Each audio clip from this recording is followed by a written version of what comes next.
Hello, I'm Brandon Martini, a commercial pilot and flight instructor. And I'm Carson Vasquez. I'm a private pilot. And you're listening to the Aviation Mentors podcast, sponsored by Stratus Financial. So buckle up, because the Aviation Mentors are taking off.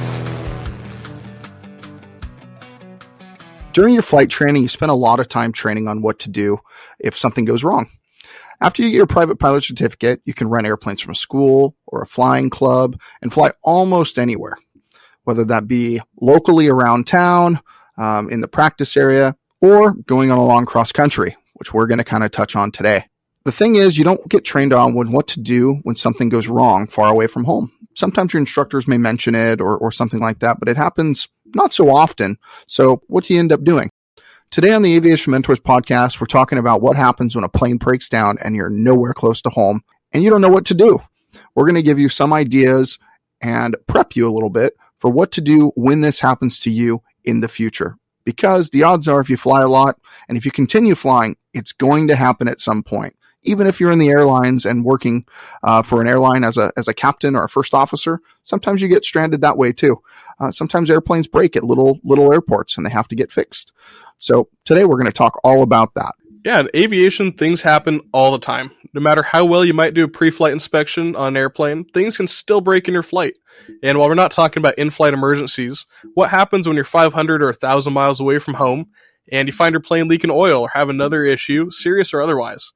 And there's always that external pressure that you have to get home. You always feel like you have to be at home, get back to the airport. You don't want to ruin the flight or ruin the next person's schedule, but you have to put safety over any other pressure that you're feeling. And one of the most important things you can carry in your flight, this is actually something that Cliff asked me in my check ride, my DPE. He said, "What's the most important thing you can have on you when you fly?" I was like, "Oh, I don't know, my headset, my license, my Aerodocs." He was like, "No, your credit card." He's like, "That way, if you get stuck somewhere, you can get a hotel, you can get a car to come back. You're not stranded." And it really relieves that pressure off of you. Brandon, have you ever gotten stuck somewhere far away from home due to maintenance? Unfortunately, this has happened to me a lot of times. I'm going to touch on a few of them today, but I'm sure it's going to happen again and again and again because maintenance just happens. And one of the first times was actually on my way to Oshkosh. Actually, there were several times, but on my way to Oshkosh, I had an oil issue on a Baron I was flying, and it ended up being a oil cooler that was leaking. And I forgot what we did to fix it. I think we replaced the oil cooler. But this oil cooler was leaking, and it was just a steady, slow leak. But we could see it leaking. And actually, by the time we got to Oshkosh, it was leaking like a quart of oil every hour, or maybe even less than that. It was pretty bad. So we actually ended up finding someone to put on a new oil cooler for us at Oshkosh. They do have an emergency maintenance team there, which I utilized this one particular year. I think this was 2018 or 19. And they actually fixed it for me. But I could have been in a really sticky position if we were at a different airport in the middle of nowhere, because we stop in airports with no maintenance facilities, 100 miles away from other mechanics, things like that happen.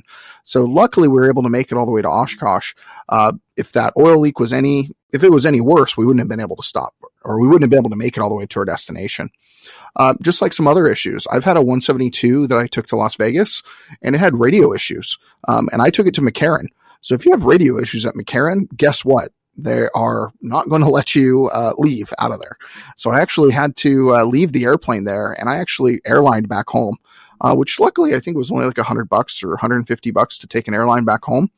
But it was still kind of a pain, because that meant I had to airline back out there again to go pick up the airplane a couple days later. And we had a maintenance guy. I forgot who exactly fixed it, but essentially they swapped out the radio and put a new radio in, and it fixed the problem. But that can happen. Another time, which I think I talked about a little bit on a previous episode, was actually flying the Icon back. Weather turns into a really big problem, and weather will get you stuck in so many different places. I know when I was flying back in the Icon, because I took it all the way basically from South or Central Florida all the way to Southern California, I encountered a lot of different weather, and that little light sport airplane, it can't take a lot of weather. You can't fly IFR. So I actually got stuck at a few airports. I had to wait out weather for a couple hours several times. And then one time I actually got it to Winslow, Arizona. which is a great little city. And I got stuck there. I figured, I can wait out this wind. The wind was just horrid. I mean, it was probably one of the worst wind events I've ever been in my life. Landing this airplane basically sideways, and the airspeed was coming alive and wings were coming up off the ground while I was taxiing. I learned a lot flying a little tiny light sport on that airplane. So I ended up having to stay there. I thought I could only stay there for a few hours because I was really, really trying to get home that night. And I was only 4 or 5 hours away from home in the Icon. So it was within my reach. I only had, I think, 2 or 3 more stops to go, and I would have made it home. I would have made it to Lake Havasu at least, which is where I wanted to go play on the water for a couple hours. So I didn't quite make it to Lake Havasu that day. I tried to wait it out, and I finally just said, I'm giving up. I'm going to go get a hotel, and I'm staying the night. So I actually got to the hotel at 4 or 5 o'clock after hanging out in the airport almost a whole day. And I ended up getting to the hotel, and I ordered some DoorDash, and I just went to bed early. And after I went to bed early, I woke up as early as I could. I already had a prearranged Uber. They didn't really have Uber in that area, but this guy was like a private driver for people to and from the airport, and super nice guy. He picked me up in his old beat up pickup truck, and I paid him $25 or $30, and he brought me back to the airport, I think at 5 or 6 in the morning. He was a real early riser, which was really nice. And he got me straight over to the airport, dropped me off, and I pre-flied the airplane, and I got out of there right after the sun came up. It was fantastic. Outside of that, there's been multiple times that I've flown across the United States, either ferrying airplanes or going to Oshkosh or all sorts of different places, and you always are going to get stuck for weather, especially if you're like Carson and you're not IFR rated. So at some point, you have to get your IFR rating to get you out of some situations. But even being an IFR rated pilot, you might not be able to get out of them. If you have low level icing or conditions that you just can't even fly IFR in your airplane because you're not FICI certified or something like that, those are all pretty good reasons to stay parked or leave the airplane for a couple days and come back. I mean, if it's your own personal airplane, it might even be easier. You can leave it in another state, fly home, come back. But to Carson's point, having your credit card with you, that's a pretty good idea. You're going to need it. You're going to have to use it at some point just to get yourself either a hotel or an airline back home. So it's a pretty fantastic idea. And your DPE was very smart in suggesting that. And I've been lucky enough to not get stranded yet. Maybe I'm just a better pilot than Brandon, or maybe I just don't fly as far as Brandon or as many different planes. But I have been the rescuer to go and help my friends that did get stuck.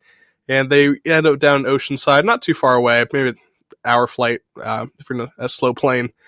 And they were down Oceanside with a flat tire, no mechanic, or the mechanic there just didn't want to help. And I flew down there to pick them up. But Brandon, what do flight schools, flight clubs that rent the airplanes typically do for this kind of scenario? It really depends on the club or the flight school's policies and procedures. So I would ask that actually when you go start learning how to fly with somebody. There's lots of different things that schools do. I know schools that I went to, one of them, you get stuck there. Well, you got to pay for your own airline back. You got to pay for everything. And if you leave the airplane there, you had to pay for all the days that it misses out on flying. You had to pay for everything. I didn't agree with all of those points. I thought it was fair that I had to pay to get myself home. I thought it was fair that I would have to pay for the time that I spent on the airplane. But there's some other things. Some schools will do everything in their power to go pick you up with a different airplane, to bring a mechanic on staff to go fix it for you, and all these things. But don't be in a hurry. You're probably going to be stuck there for a little while, especially if you have a flat tire or you have an oil leak or something of that nature happens. You're going to be either stuck there for a little while or you're going to have to go home. But a lot of other schools will call up maintenance and try to get the maintenance on the field if you're lucky enough to have a maintenance staff on the field to fix the airplane for you. And sometimes they can do what's called AOG, which means aircraft on ground. And normally mechanics will charge an extra fee, like $250 call out fee or something, just to come look at the problem and see if they can come to a quick solution on it. And that's for a small airplane. I mean, jets, they've got AOG fees. I've heard of $10,000 before. So there's a bunch of different ways that it could pan out. I highly suggest you ask your school what their policy is. If you go to a large, well-respected school, they're probably going to have a rescue policy. And if it's a little mom and pop flight school, the rescue policy might not be that fantastic. So make sure you have that conversation with them and make sure you find out what their rescue policy is. And that way you're not stuck somewhere and you don't know what to do. And you're not the one calling all the maintenance mechanics and trying to get it fixed when it's not even your airplane. Yeah, it's stressful for everyone involved when things don't go right in a flight, especially when you're far away from home. But the important thing is that you're ready for any issue as a pilot, in the air or on the ground, or even far away from home. And being prepared to be stuck somewhere, or for something going wrong, something not working right, or just anything not going according to your plan is really part of planning for a cross-country flight. Yeah, that's the reason why I actually fly into mostly larger airports, Carson. Like whenever I'm going into Albuquerque area, I refuse to go to Double Eagle or any of the other places. I go to Albuquerque. Their fuel is like $1 or $2 more, but it's worth it for the safety margin if you have a problem. And actually, speaking of a problem at Albuquerque Airport, I actually had a brake problem. A brake went out on a Cessna 340 that I was flying. And luckily we landed there and it was super hard to taxi. But somehow we got it to the FBO and they had a mechanic. We actually had to spend the night in Albuquerque and they had a mechanic fix it overnight or the next morning. And we ended up getting out like the following day, about halfway through the day. So I always plan on going to large airports just for that reason, and I highly suggest everyone goes to a large airport. But if you would like to reach out to either one of us, you can reach us at Twitter or Instagram. You can reach me at Mr. Martini Guy, or you can reach Carson at Carson_AV17. And as a wrap up for the day, remember, we're here to guide you in your aviation journey, so fly safe and enjoy the ride. Thanks, guys.